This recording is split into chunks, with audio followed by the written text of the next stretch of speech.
Bom, pessoal, Efésios capítulo 4, a partir do verso 7, a gente tem um conselho do apóstolo Paulo para a igreja de Éfeso e que ecoa com a gente até hoje.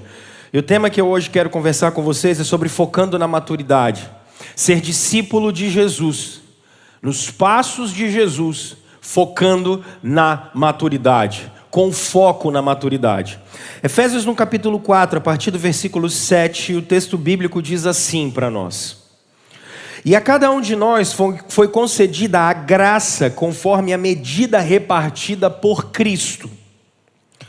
Por isso é que foi dito: quando ele subiu em triunfo às alturas, levou cativos muitos prisioneiros e deu dons aos homens. Que significa ele subiu, senão que também havia descido às profundezas da terra. Aquele que desceu é o mesmo que subiu acima de todos os céus, a fim de encher todas as coisas. E ele designou alguns para apóstolos, outros para profetas, outros para evangelistas e outros para pastores e mestres. Verso 12. Para que isso? Com o fim de preparar os santos para a obra do ministério, para que o corpo de Cristo seja edificado, até que todos alcancemos a unidade da fé e do conhecimento do Filho de Deus e cheguemos à maturidade, atingindo a medida da plenitude de Cristo. O propósito é que não sejamos mais como crianças levados de um lado para o outro pelas ondas, nem jogados para cá ou para lá por todo o vento de doutrina e pela astúcia e esperteza dos homens que induzem ao erro. Antes, seguindo a verdade em amor, cresçamos em tudo naquele que é a cabeça, Cristo. Dele, todo o corpo ajustado e unido pelo auxílio de todas as juntas, cresce e edifica-se a si mesmo em amor, na medida em que cada parte realiza a sua função. Vamos orar? Deus e Pai de nosso Senhor Jesus Cristo, ao Senhor seja a glória e nós te exaltamos sobre todas as coisas. Nosso Senhor, que o Senhor ache misericórdia sobre nós e que teu Espírito nos ilumine, que Ele encha o nosso coração da graça e da misericórdia do Senhor, nos ajudando a compreender tua palavra e o teu evangelho, em nome de Jesus Cristo. Amém.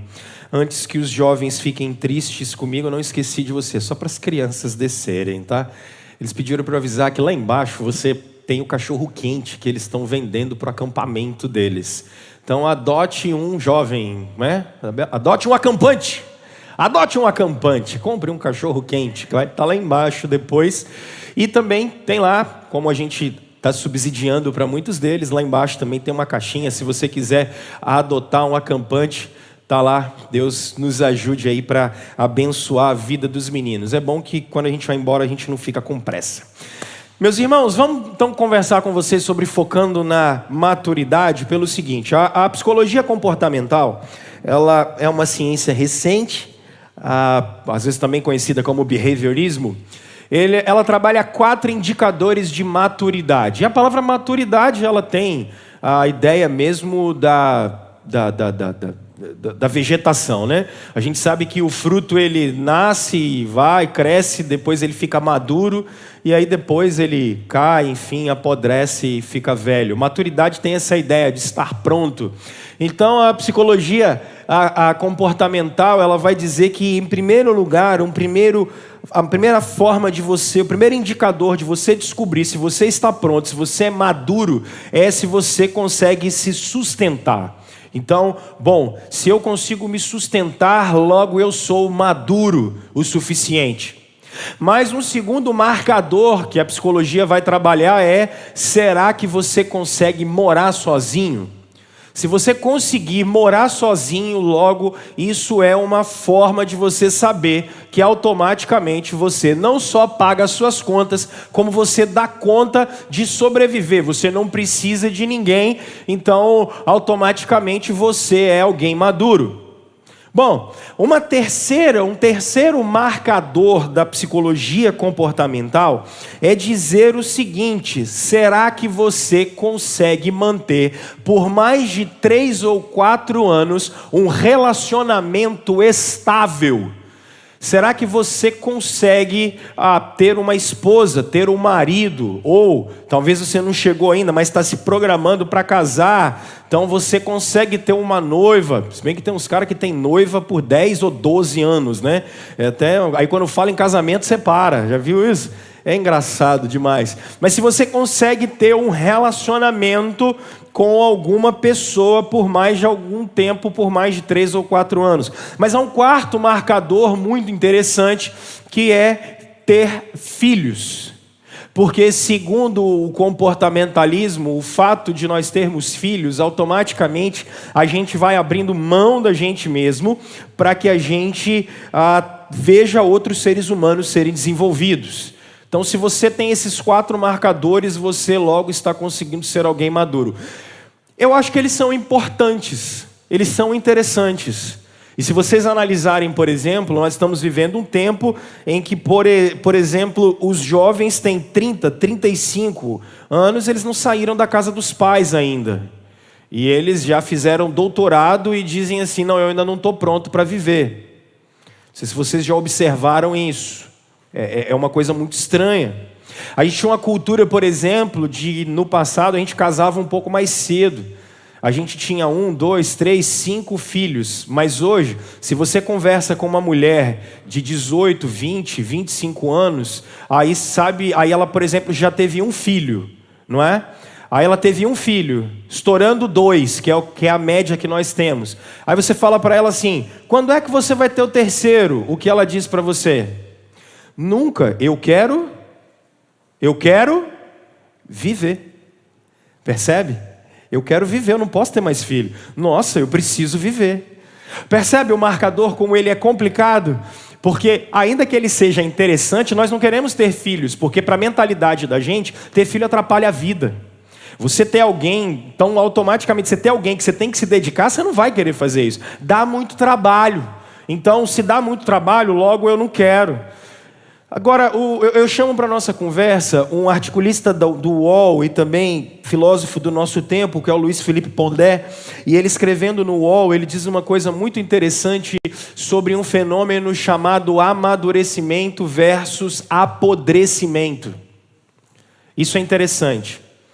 Diante disso que eu tenho falado com vocês, amadurecimento versus apodrecimento.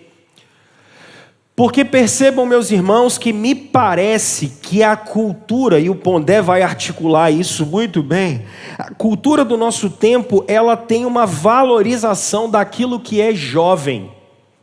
Mas ela também tem o alvo como sendo a felicidade e o alvo como sendo a quebra de vínculos. Se essa cultura é assim, nós perdemos uma coisa. Por exemplo, se vocês observam o livro de Eclesiastes. Vocês já olharam o livro de Eclesiastes na Bíblia? E se você não leu, eu queria te desafiar essa semana a ler, ainda que você não seja crente. Você tem uma coisa que a literatura chama de o mais velho como sendo o narrador da vida. O mais velho, ele é visto como o mais experiente, então ele experimentou muitas coisas da vida, especialmente nos 3 primeiros capítulos, ele começa a mostrar tantas coisas que ele experimentou, e aí ele chega no final e ele tem a autoridade de alguém vivido, e ele como narrador da vida, como o mais velho, ele obra falando assim: olha, jovens, olhem para a mocidade de vocês e adorem a Deus lá na mocidade de vocês.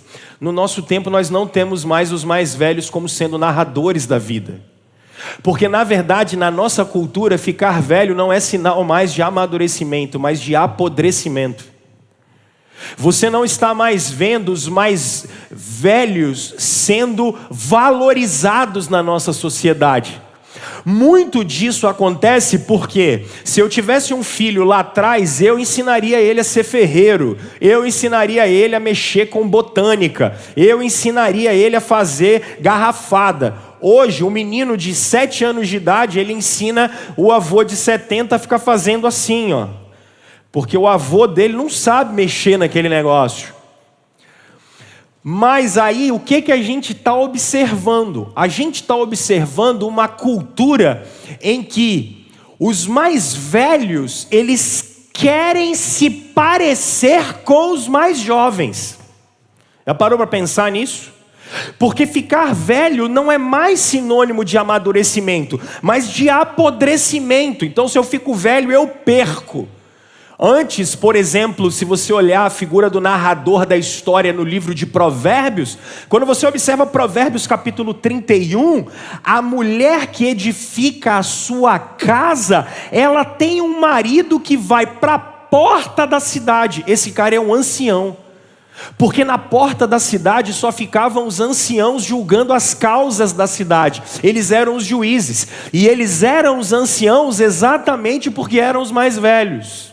Percebem? Mas a nossa cultura, ela é tão ela valoriza tanto a felicidade, ela valoriza tanto a quebra de vínculo, ela valoriza tanto o que é mais jovem, que aí os mais velhos, eles na verdade têm uma inversão. Agora eles querem ser os mais jovens.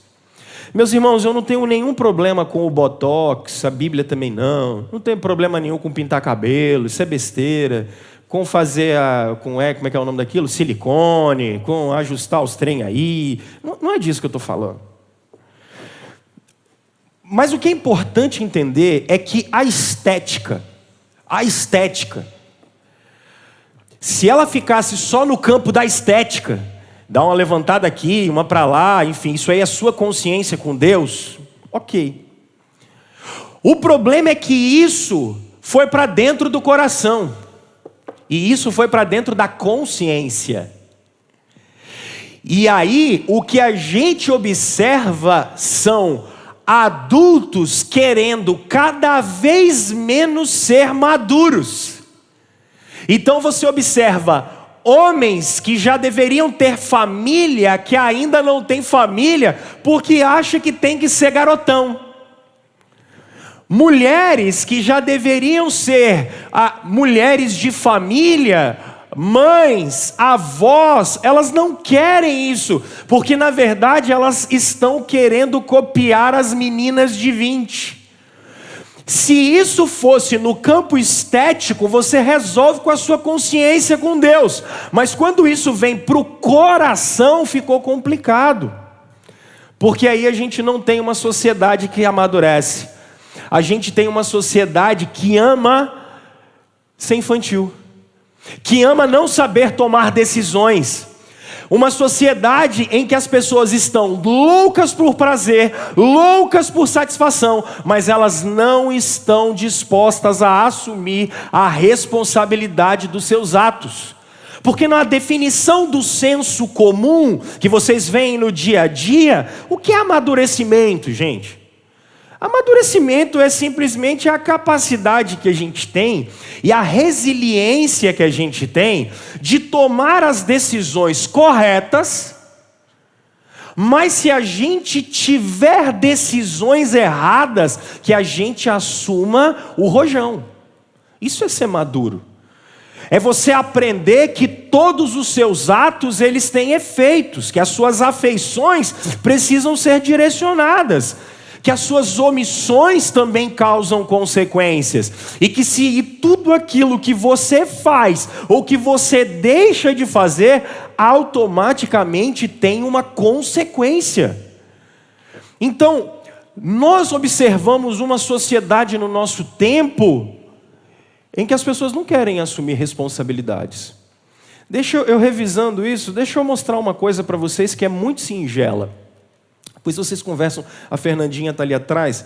Fernandinha assume, por exemplo, ela pega um rojão danado na prefeitura de Vitória.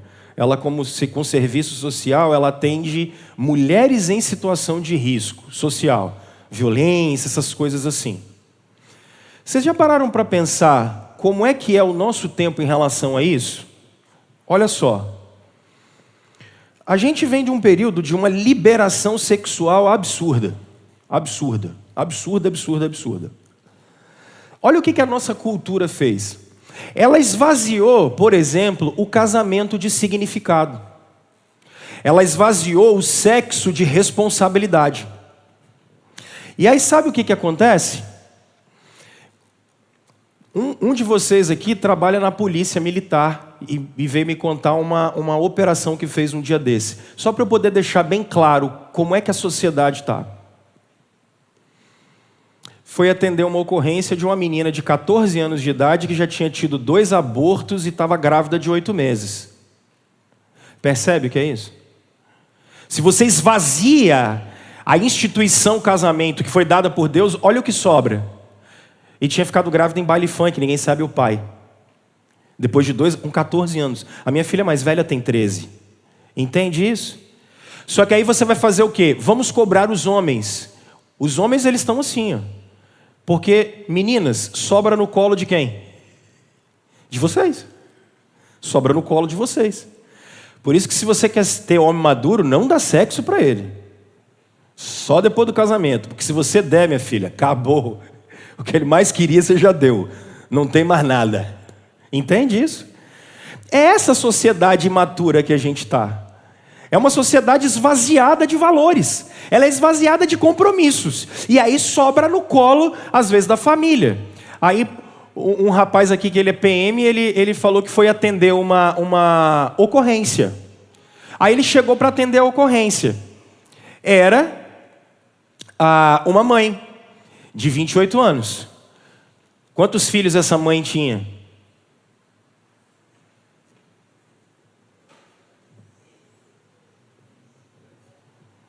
E ela não dá conta do menino de 9. Para onde ela ligou? Para a polícia. Aí a polícia chega lá. E aí? Percebe? Porque não tem maturidade. Porque não tem maturidade. A gente não pode brincar com isso. Isso está dentro da casa da gente. Isso é a sociedade que a gente vive. Por isso a gente precisa, como discípulo de Jesus, ter foco em maturidade. Assumir as nossas responsabilidades e isso como algo que a gente também ensina as pessoas a terem. Como a gente distribui isso por onde a gente estiver. O livro que nós lemos aqui é a carta do Paulo para os Efésios. Paulo gasta 3 capítulos falando de uma densa teologia. Capítulo 1 ele fala que a igreja é o novo êxodo. Capítulo 2 ele vai falar como Deus formou essa igreja. Capítulo 3, o Paulo 2, ele vai falar da salvação. Capítulo 3 é como essa salvação ela não é mais só dos judeus, mas ela também é dos gentios. Tanto que ela chegou para nós. Capítulo 4, 5 e 6, o apóstolo Paulo vai dizer assim: como é que a salvação ela desdobra na vida de vocês. Por isso ele vai escrever o capítulo 4, 5 e 6 de uma maneira muito pastoral. E essa série de discípulos, ela nasce disso. Porque lá atrás, o que é que você dizia? Fulano de tal passou para crente. Fulano de tal agora vai para a igreja todo domingo de manhã. Fulano de tal aceitou Jesus. Mas as pessoas nem sabem o que é isso. Por isso o nosso tempo de conversa e de discussão aqui, ele tem sido em como discípulos de Jesus, na verdade eles não só se portam, mas como eles nascem, como eles vivem. Isso aqui é muito importante para nós. E o Paulo no capítulo 4, ele está dizendo exatamente que um discípulo de Jesus tem o compromisso com a maturidade. Com essa responsabilidade. Aí, meus irmãos, eu dividi isso aqui em 3 passos, sem ser muito psicologizante ou coach, mas eu acho que são 3 passos não para maturidade, senão eu já ia estar vendendo livro aqui. Já viu isso? 7 passos para a maturidade, 12 passos, não. Mas eu acho que são 3 blocos que esse texto nos dá. Um vai estar do verso 7 ao verso 11, o outro do verso 12 a 16, e o terceiro bloco que eu acho que assim... que vai realçar, ele está dentro do segundo, que vai ser especialmente os versos 12 e o foco também no 16. Prestem atenção no que é um discípulo de Jesus maduro, alguém que nasceu de novo. Vocês vão observar no verso 7 que o apóstolo Paulo usa a palavra graça que foi concedida. É a palavra caritas, da onde vem a palavra caridade. O apóstolo Paulo agora, no verso 8, ele vai citar o Salmo 68, verso 18. E por que Paulo está citando o Salmo 68, verso 18? Porque quem é que fez a caridade para os cristãos? Quem fez a caridade para os cristãos foi Jesus, ok? Jesus é o que deu uma caritas, ele deu um dom, ele deu uma graça para a gente. E por que o apóstolo Paulo, como um bom rabino, vai citar o Salmo 68? Porque ele vai dizer o seguinte, irmãos: o Salmo 68 é a ideia de Yahvé, o Deus da aliança, que está olhando todos os reis da terra, e o que Yahvé faz? Ele desce a terra, e quando ele desce a terra, o que ele faz? Ele vence a batalha contra todos os reis da terra, e Yahvé, o Deus da aliança, volta para os céus em glória.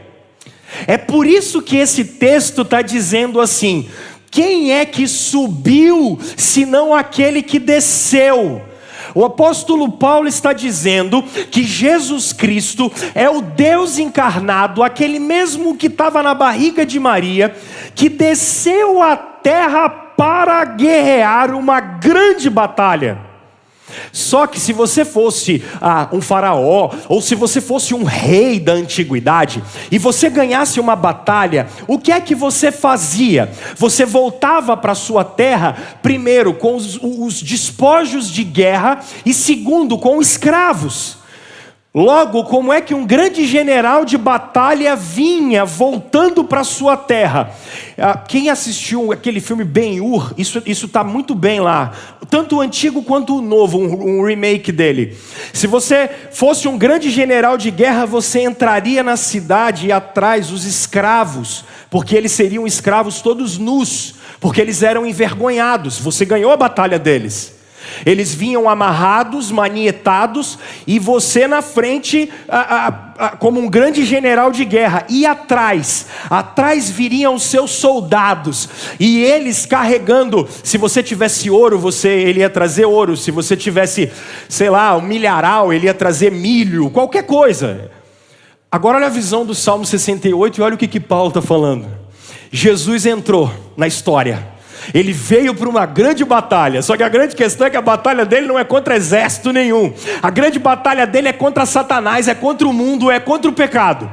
Aí Jesus vem, só que diferente de levantar uma espada e começar uma revolução, e se juntar aos zelotes, aos fariseus, aos saduceus, Jesus não faz isso. Jesus vem até essa terra e como uma ovelha muda, ele vai para a maior luta que alguém poderia lutar, que é aplacar a ira do Deus vivo. E não só aplacar a ira do Deus vivo, como fazer reconciliação entre nós e Deus. Olha o que é isso. É isso que é a obra de Jesus. Quando o sangue dele está sendo derramado, é a morte da gente que está entrando ali. Nós estamos transferindo para a gente o pecado dele. É como no sacrifício do Antigo Testamento, quando alguém colocava a mão na cabeça do animal, e o pecado dessa pessoa era transferido para o animal, e o sacerdote vinha e matava o animal. Só que agora não é qualquer cordeiro, é o Cordeiro de Deus que tira o pecado do mundo. E ele está ali levando exatamente o meu pecado e o seu pecado. Essa é a morte que homem nenhum poderia morrer. Por isso aceitar Jesus nada mais é do que você dizer assim: eu creio que você é o meu substituto, eu creio que você morreu no meu lugar, eu creio que agora eu sou filho de Deus por sua causa, porque você era o filho. Eu creio que você morreu a minha morte, e eu estou acreditando que no último dia eu vou ressuscitar dos mortos. E essa batalha, meus irmãos, homem nenhum consegue ganhar. Só que agora o que acontece? Quando a terra está em trevas, eis que Cristo rompe as trevas. Eis que Cristo rompe com a morte. E quando ele rompe com a morte, é essa figura que está na cabeça do apóstolo Paulo. Ele rompe com a morte, e vocês vão se lembrar que Jesus subiu aos céus. Por isso o apóstolo Paulo diz assim, que ele encheu todas as coisas. Verso 10, aquele que desceu é o mesmo que subiu acima de todos os céus. O Senhor Jesus foi entronizado. Ele sentou não no trono de Roma, não em Brasília, não no Palácio Anchieta, não na prefeitura de Cariacica, mas Jesus sentou no trono do universo. E ele encheu todas as coisas com a sua glória. E essa é a grande batalha. É por isso que o Apocalipse trabalha Satanás como estando amarrado, porque como um grande perdedor da batalha, o grande general, o Senhor Jesus Cristo, ele ganha a batalha cósmica, para que o meu pecado fosse perdoado e o seu também, para que a vida dele pudesse passar para nós. E é essa batalha que ele vence. É por isso que não tem condenação contra nós. É por isso que nada pode separar a gente do amor de Deus, porque a grande batalha foi vencida pelo Rei dos Reis. Agora olha que incrível, pessoal. Quando Jesus vem, ele está dando o que é dele, o que ele ganhou para nós. É isso que o Paulo está dizendo. Por isso que o Paulo diz no verso 7: e a cada um de nós foi concedida a graça, conforme a medida repartida por Jesus Cristo. O grande general de guerra, ele nos deu o que foi dado a ele no batismo, o Espírito Santo. E o Espírito Santo concedeu dons para a gente, meus irmãos. O Espírito Santo nos deu dons. Isso é maravilhoso demais, porque a obra de Jesus é exatamente essa. Agora deixa eu tentar deixar isso muito prático para você. E o que isso tem a ver com maturidade? Eu era pequeno, estou na casa de gente que a gente não conhece. Cheguei lá, o que os meus pais faziam comigo? O que você faz com os seus filhos? Chegou na casa dos outros, o que você faz com os seus filhos? Não mexe nada não, hein, menino? Na casa dos outros a gente não pode entrar em qualquer lugar, não é assim? Não sai pegando nada não. E quando o moleque abre a geladeira da casa dos outros? Misericórdia, a cara vermelha. Você fala assim, Jesus, vocês não sabem onde se colocar, né? Pessoal, olha só. Os pais da gente, na nossa cultura, eles nos ensinaram uma coisa muito legal. Quando alguma coisa é do outro, o que é que você tem que fazer? Cuidar bem. Você pegou alguma coisa com alguém, o que você tem que fazer? Cuida, porque a gente tem que cuidar do que é dos outros, às vezes melhor daquilo que a gente cuida da gente. Não é assim que a gente aprendeu? Não é assim que a gente ensina para os filhos da gente? Não é assim que a gente aprende o tempo todo? Agora olha só, sabe como é que começa a maturidade na vida de um cristão? Quando ele entende que tudo é de Jesus e nada é dele. É aqui que a vida começa. A terra é de Jesus. A glória é de Jesus. Os dons são de Jesus. O poder é de Jesus. Salmo 24. Minha é a terra e todos os que nela habitam. Eu não sou meu. Você não é seu. A minha mulher não é minha mulher. Ela é antes de tudo de Deus. Meus filhos são do Senhor. Rômulo, você gosta de falar, hein? Você fica aí, você fica 1 hora falando. Ei, isso aqui é dom de Deus. Sabe por quê? Porque é para a glória de Deus. E agora, alguns de vocês também têm dons de falar, melhor do que eu. Alguns de vocês contribuem. Tem gente aqui que tem um coração que não cabe no peito. Tira o que é dele para dar para os outros. Não é assim que a gente faz às vezes? Alguns de nós, a gente atravessa o mundo todo para dar carona para alguém, para fazer esse cara se sentir bem, ou essa pessoa se sentir bem. Alguns de nós temos o dom, a gente fala palavras de carinho, alguns contribuem bem para que outros tenham a misericórdia de Deus na vida da gente. Percebe, gente? Tudo isso é de Jesus. Nada é nosso. Nada é nosso. Tudo é de Jesus. Tudo. E isso muda tudo, porque a gente vai passar a cuidar melhor das coisas quando a gente entender que tudo é de Cristo. Então olha só, essa igreja aqui ela é de Jesus. O pastor de vocês não sou eu, é Jesus. Eu sou só um preposto dele aqui. E no final das contas, quando eu estou com a minha mulher, eu tenho que cuidar dela porque ela é de Jesus. E quando eu tenho que estudar para pregar, eu preciso estudar para pregar, não é para ficar bonito para vocês, mas porque Jesus deu isso para mim. E amanhã, quando você for trabalhar, na verdade, você não está indo lá fazer qualquer coisa. O Jonas Madureira fala uma coisa muito bacana, é um pastor batista de São Paulo. Ele diz que a visão dos seres humanos precisa mudar, porque a gente aprendeu que nós somos exploradores da natureza. A visão dos seres humanos precisa mudar, porque nós precisamos entender que somos administradores da criação de Deus. Nós somos administradores da criação de Deus. Tudo que nós somos, meus irmãos, tudo que nós temos é de Deus. Jesus conquistou isso tudo. Então olha para você e olha para todos os dons que você tem. Tudo isso que você tem é de Jesus. Se você é bonitinho, é de Jesus. Mas e se você tem um nariz igual o meu, meio aberto, você também é de Jesus. E se você tem espinha na cara, você é de Jesus, meu filho, e você é amado por isso. E se Deus te deu 4 filhos que vivem correndo, 5 meninos que vivem correndo e que sobe e desce, eles são de Jesus. Você está cuidando deles por conta própria. Agora, não, eles são de Jesus. Isso aqui precisa gerar algumas coisas na gente. Porque algumas coisas cabem e outras coisas não cabem. Sabe que não cabe aqui? Então, não cabe arrogância, gente. Não cabe arrogância. Não cabe arrogância da parte dos discípulos de Jesus. Porque se eu tenho o que eu tenho e eu sou o que eu sou... Lembra que eu já falei com vocês uma coisa que o Tim Keller diz no Justiça Generosa? Eu podia ter nascido no Vietnã na época da guerra, quando os americanos soltavam napalm lá. Eu podia ter morrido lá. Mas eu nasci aqui.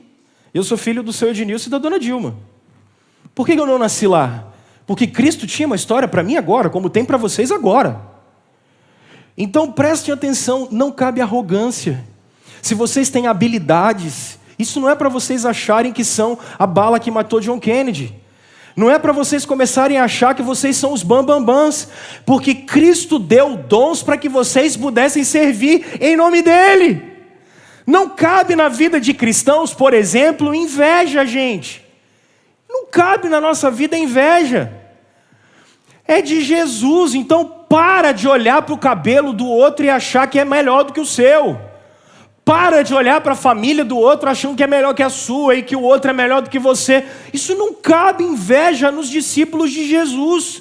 Para de se achar inferior do que as pessoas. Isso não tem necessidade desse negócio. Porque nós somos dele, voltaremos para ele. Tudo que nós somos e temos é porque ele nos deu. Então para também de desdenhar. Isso aqui é terrível no nosso tempo. Desdém. A gente olha para as pessoas com desdém. Quer ver? Juliano está aqui na frente, aí o Juliano fala alguma coisa, aí eu olho e falo assim, aí. Não sabe nem o que está falando. Irmãos, eu aprendi isso com um cara que eu ouço semanalmente, o Craig Groeschel. Ele é um mentor, ele nem sabe que eu sou mentoreado por ele, não. Ele não sabe nem que eu existo, na verdade. Mas eu escolhi ele como meu mentor. Porque é um cara de Deus e ele tem umas dicas de liderança muito incríveis. Olha o que está acontecendo no nosso tempo. A gente fica brigando porque a gente acha que a gente está certo. Só que, às vezes a gente está mesmo.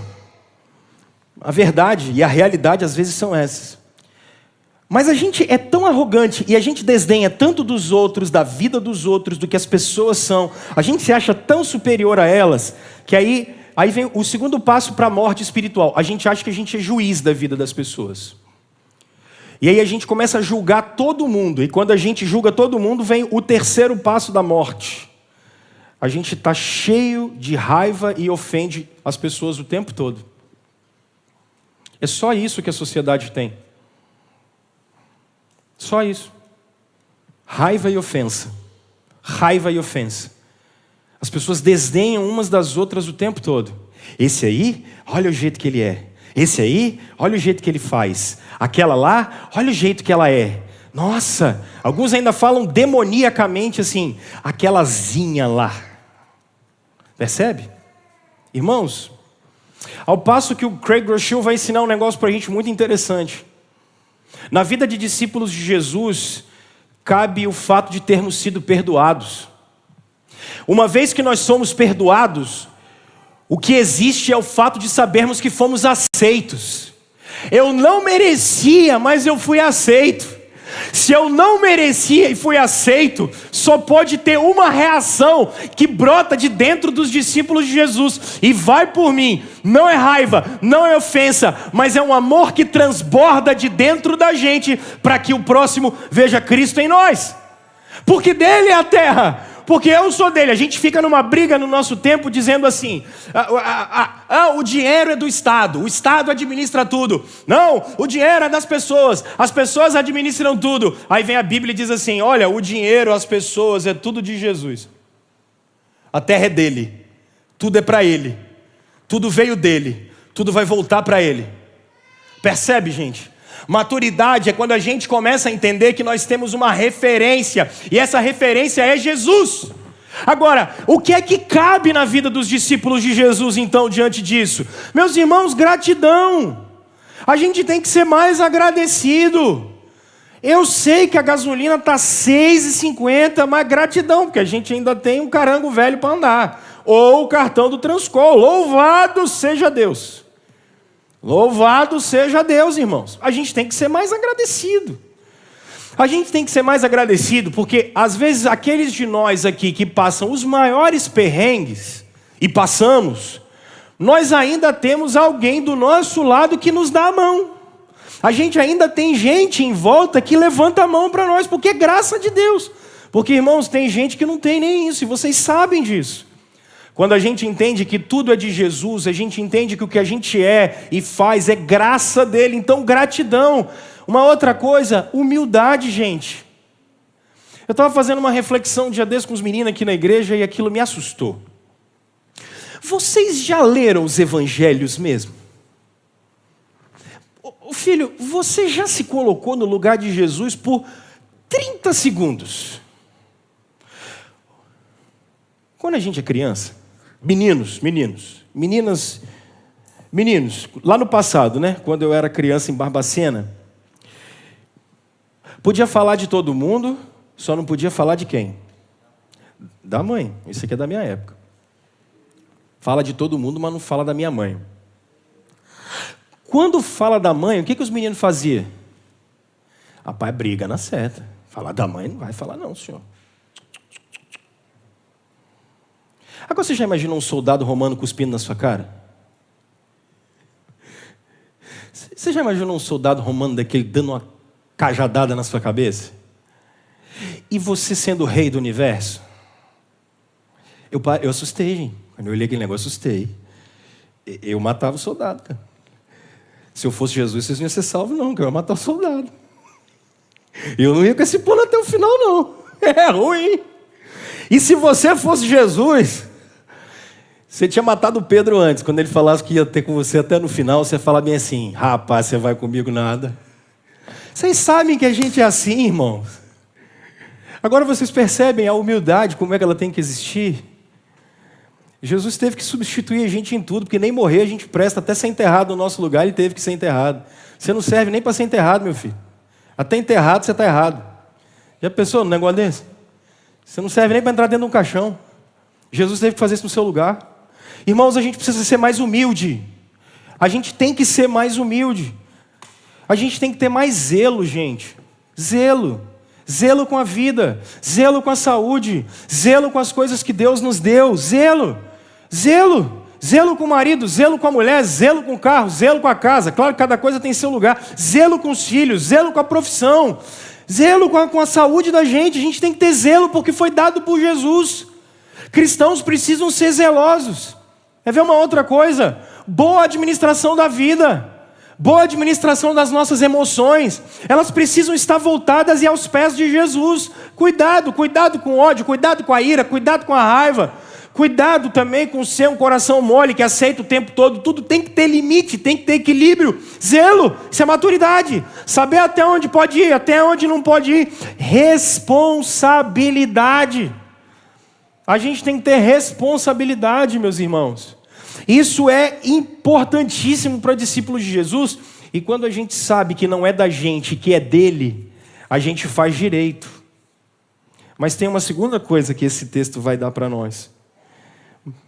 Buscando a maturidade, quando a gente reconhece que tudo vem de Deus e tudo é dele. Mas olha o que o apóstolo Paulo vai dizer para nós, no verso 11. Eu não vou ficar fazendo lista de dons aqui, comparando com 1 Coríntios capítulo 12, não é o meu papel aqui nessa noite. Ele diz assim, ele designou alguns para apóstolos, outros para profetas, outros para evangelistas, outros para pastores e mestres, percebem? Qual é o objetivo de Deus aqui? E aí que eu não quero dizer que existe apóstolo, existe profeta, nem é isso que esse texto quer dizer. Mas eu não vou gastar tempo com esse teologuês agora. Eu acho engraçado o que o verso 12 diz: com o fim de preparar os santos.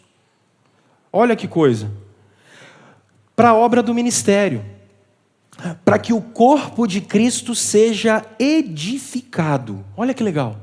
Agora, ele continua no verso 13 assim: até que todos alcancem a unidade da fé e do conhecimento do Filho de Deus, e cheguemos à maturidade, atingindo a medida da plenitude de Cristo. Percebe como é que isso é legal?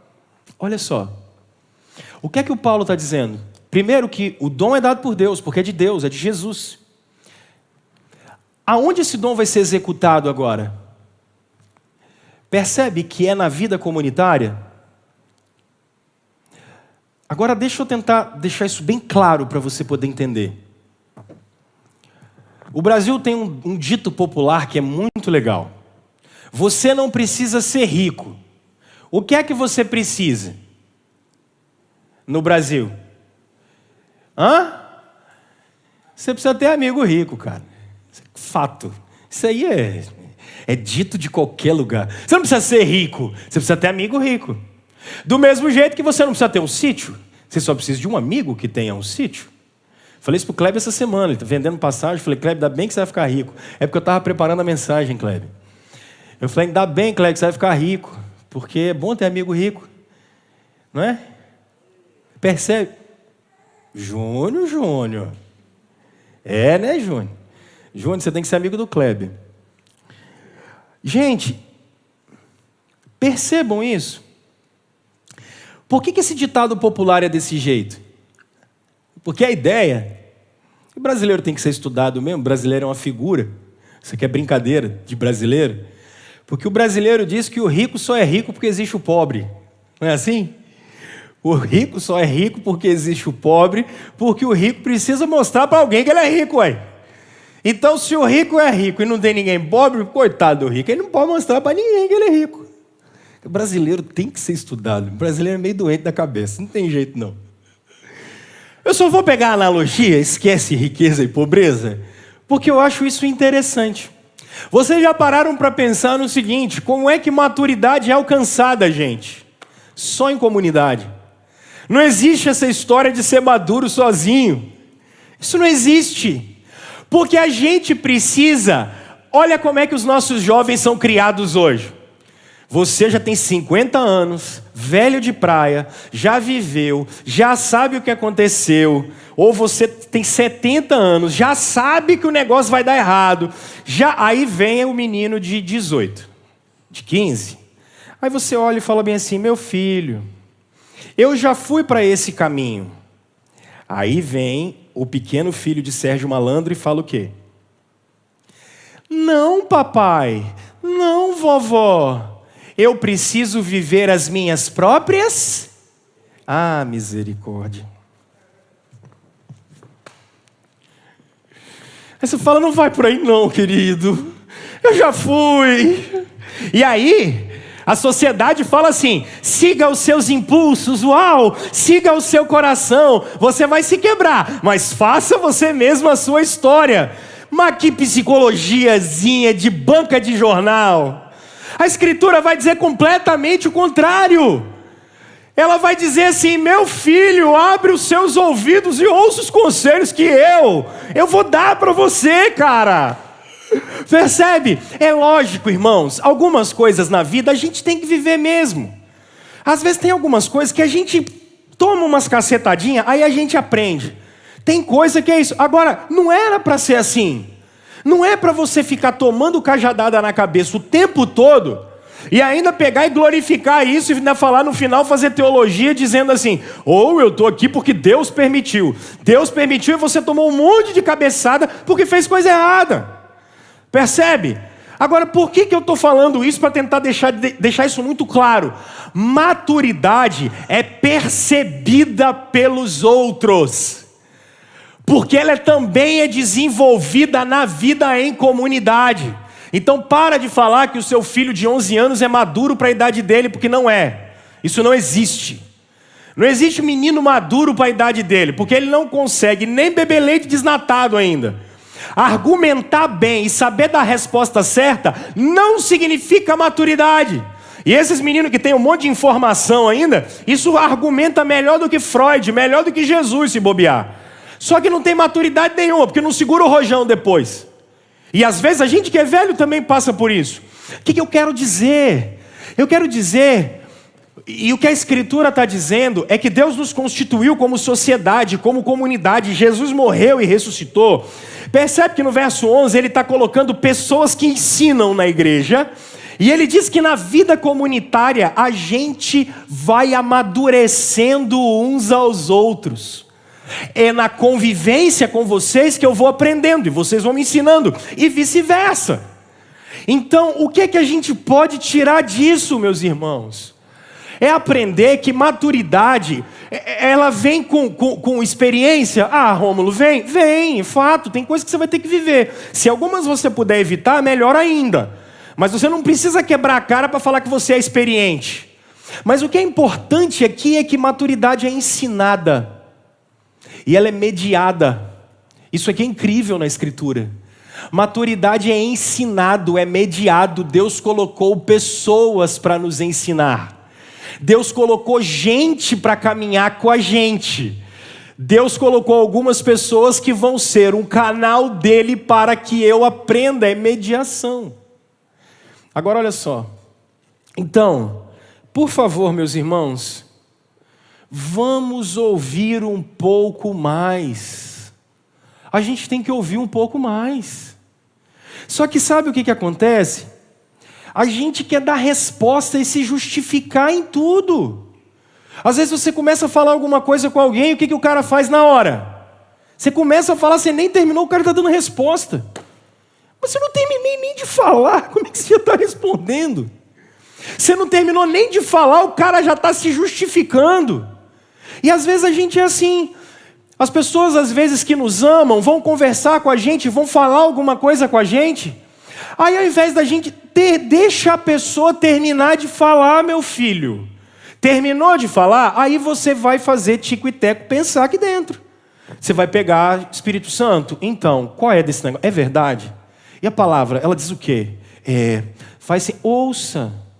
Então, eu já falei isso aqui para os mais velhos de casa. Tenha sempre um copo d'água à mão. Rômulo, você é doido? Não, tem um copo d'água à mão, meu querido. Sabe por quê? O Felipe vai chamar a minha atenção aqui agora, ele vai começar a chamar a minha atenção. Qual é a primeira coisa? Eu, como um bom arrogante, o que eu vou fazer? Antes do Felipe terminar de falar, eu já vou querer responder. Antes do Felipe terminar de falar comigo, eu já estou me justificando. Calma, tenha um copo d'água à mão. Por quê? Porque quando o Felipe começar a falar e aquela voz do interior rompante vier de dentro, o que eu vou fazer? E segura, tá?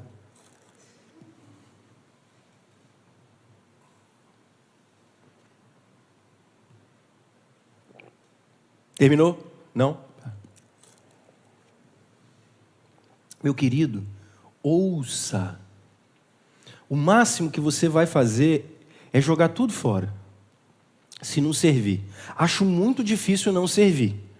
Pelo menos para algum tipo de reflexão. Pelo menos para nas suas orações você ponderar esse negócio. Eu acho que a gente precisa parar e olhar esse negócio. Olha que coisa interessante. José. Maria chegou para José e falou o quê? José, sou virgem, mas estou grávida.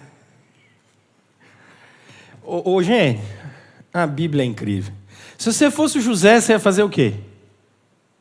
Você falou, Maria, esse beta-HCG seu aí ou está com problema, ou minha filha, vamos procurar um ginecologista aqui de Nazaré, nós vamos ter que resolver esse negócio aqui, minha filha.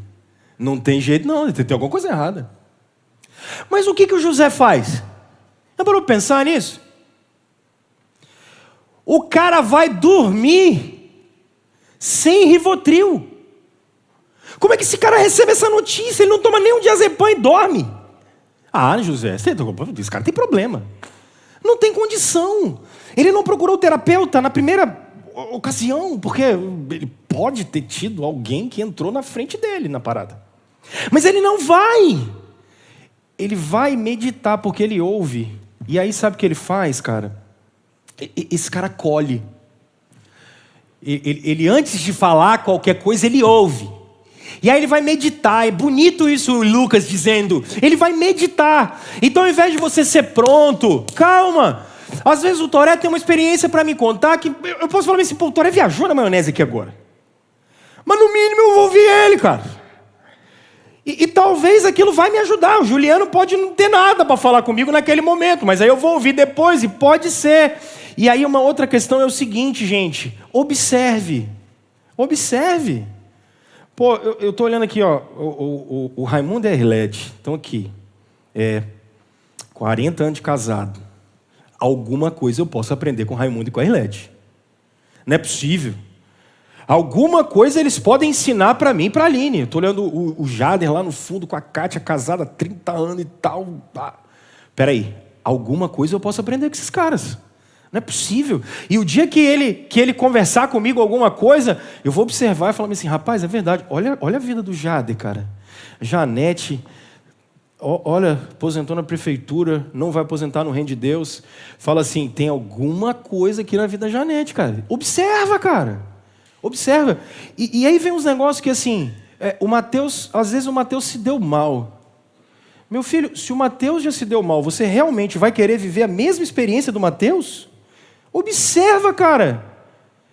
Eu acho que isso é o mínimo que a gente pode fazer. Mas não só isso, eu acho que acolha. Acolha, a Ailton vai falar comigo, acolha. Acolhe. São coisas que a experiência que a gente vai vivendo, acolhe. Isso é engraçado. Pega em Jesus em João capítulo 8. Vocês já pararam para pensar em Jesus em João capítulo 8? Chega aqueles caras com aquela mulher que foi pega em adultério. A galera com a pedra na mão, pronta para dar na cabeça da mulher. O que Jesus fez? Isso é incrível. A mulher estava errada? Claro que estava errada. A lei não mandava ela morrer? A lei mandava ela morrer. Só que o que Jesus fez com essa mulher, gente? Acolheu.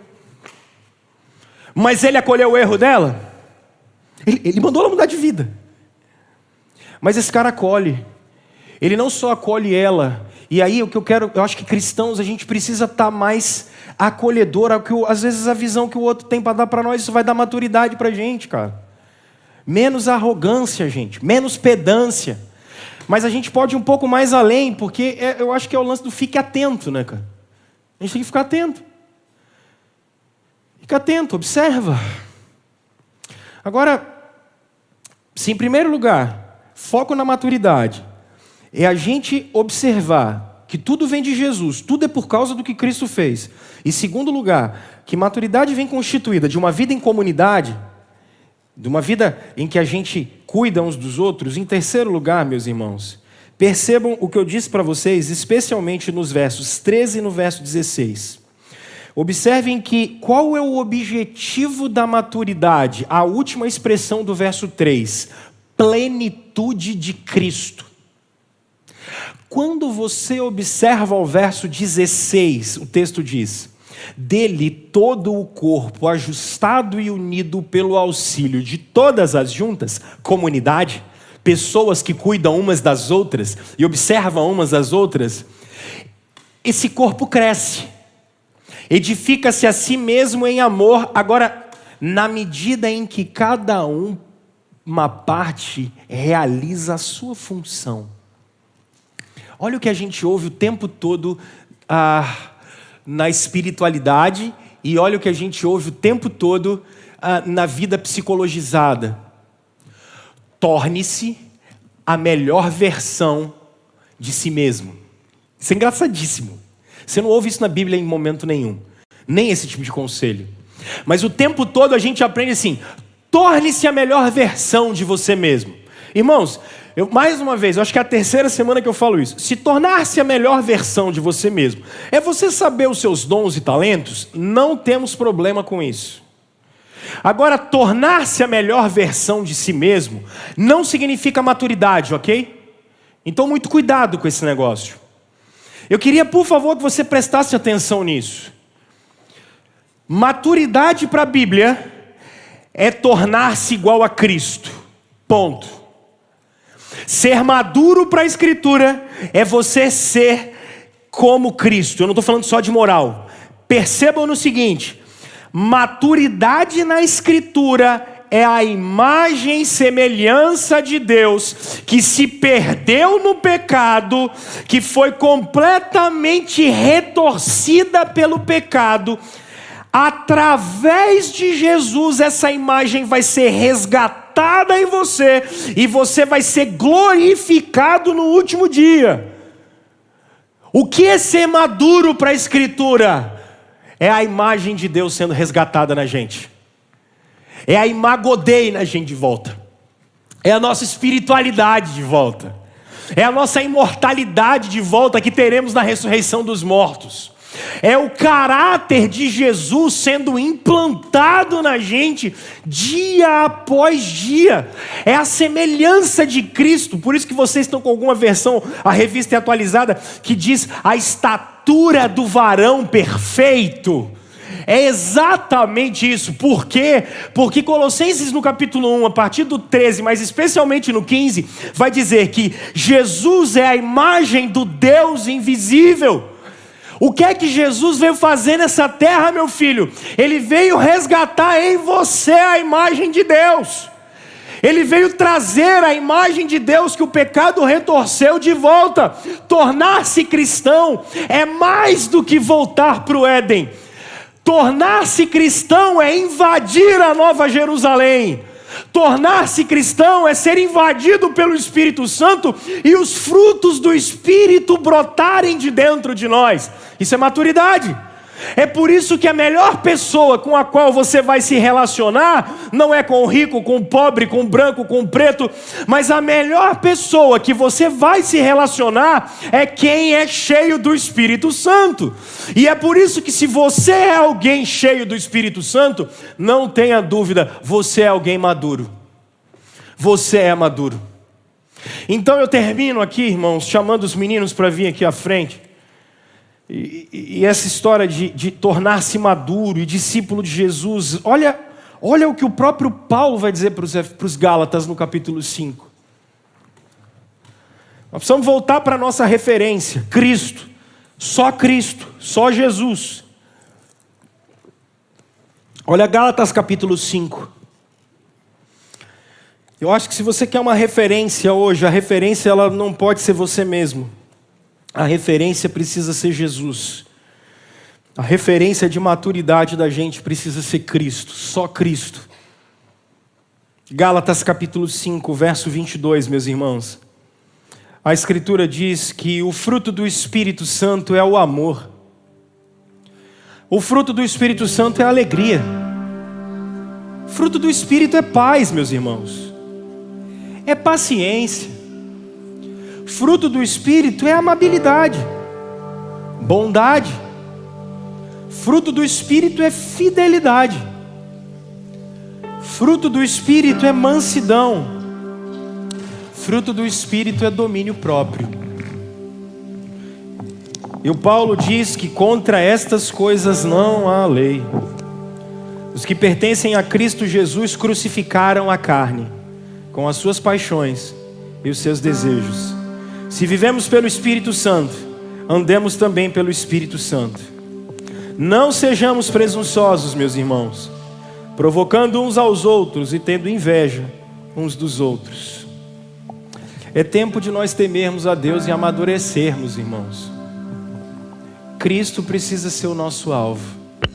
A glória eterna precisa ser o nosso alvo. Voltemos até Jesus. Voltemos até Jesus.